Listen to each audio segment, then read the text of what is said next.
In today's video, I'm going to teach you how to integrate WhatsApp with Monday.com, all in just 5 minutes.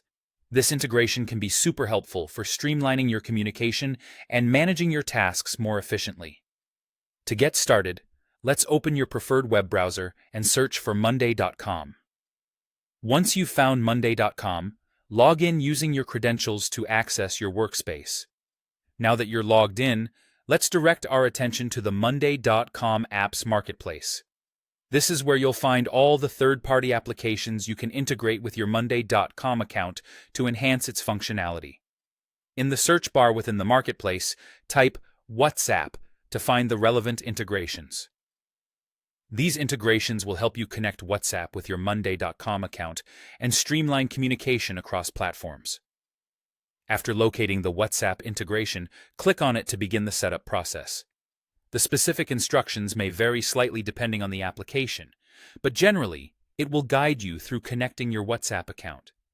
This connection might require you to scan a QR code using the WhatsApp app, authorize the connection, or enter your WhatsApp business account details. It's crucial to follow these instructions carefully to ensure a successful integration. Once your WhatsApp account is connected, it's time to set up the integration. This setup involves choosing how you want to sync data such as contacts, messages, or other relevant information between WhatsApp and your Monday.com boards. Take a few moments to think about your workflow and decide how you want information to flow between the two platforms.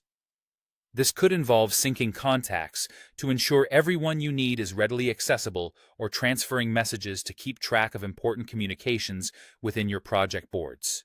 To wrap up, having WhatsApp integrated with Monday.com can significantly enhance your productivity and communication by consolidating your tools into a seamless operation.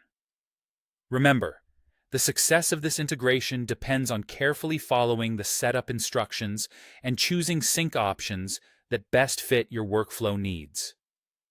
Thanks for taking the time to watch this tutorial. If you found it helpful, be sure to subscribe for more guides like this one. Have a great day and happy integrating.